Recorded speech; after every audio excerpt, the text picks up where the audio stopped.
Dumating si Lola at nagluto ng chicharon kahit na wala siyang biniling karne sa palengke at walang baboy sa ref.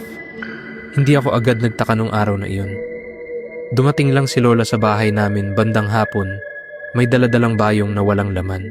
Sabi niya, bibisita lang daw siya at makikitulog. Pagpasok niya sa kusina, diretso siyang nagbukas ng kalan. Magluluto ako ng chicharon, sabi niya. Napatingin ako kay mama. Alam naming pareho na walang karne sa bahay. Umaga pa lang, galing na kami sa palengke at gulay lang ang binili. Wala ring baboy sa ref. Kahit mantika, sakto lang. Pero hindi namin siya kinontra. Si Lola iyon, kilala naming matigas ang ulo. Maya-maya, may narinig kaming malakas na lagitik mula sa kawali. Tunog ng pinipritong chicharon, may usok, may amoy. Hindi lang basta amoy ng pritong taba, kundi matapang, malangsa, at parang may halong sunog na buhok.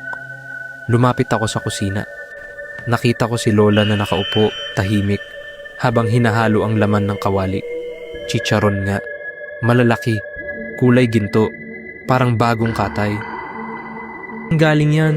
Tanong ko. Hindi siya sumagot. Ngumiti lang siya, pero hindi gumalaw ang mga mata niya. Pagbukas ko ng ref, wala pa rin. Walang baboy, walang karne, kahit anong piraso, wala. Pinilit kong huwag mag-isip ng masama.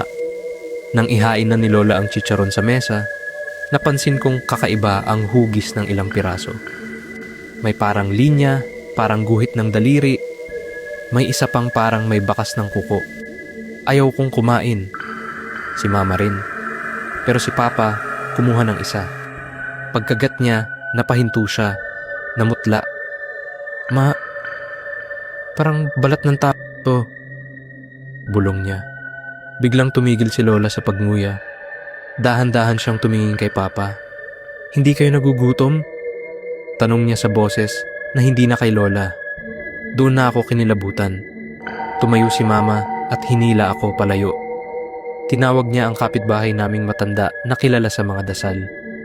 Pagdating niya, agad niyang binudburan ng asin ang mesa. Biglang umalingaw-ngaw ang sigaw ni Lola. Hindi matanda ang tunog. Parang batang galit. Parang may naiipit sa loob ng katawan niya. Bumagsak ang kawali. Ang chicharon sa mesa, unti-unting nag-itim, natuyo, at naging parang abo. Nang matapos ang dasal, bumagsak si Lola sa sahig. Pagmulat niya ng mata, umiiyak siya. Hindi ko alam, paulit-ulit niyang sabi. May bumubulong sa akin. Pinagluto ko raw sila. Kinabukasan, dinala namin si Lola sa probinsya. Doon namin nalaman ang totoo. Matagal na pala siyang nilalapitan ng kung anong nilalang sa lumang lupa nila. Mahilig raw iyon sa amoy ng mantika at balat. Simula noon, hindi na ulit nagluto si Lola ng chicharon. At sa bahay namin, hindi na rin kami basta kumakain ng handa kapag hindi namin alam kung saan galing. Dahil minsan, ang niluluto sa kusina ay hindi para sa tao.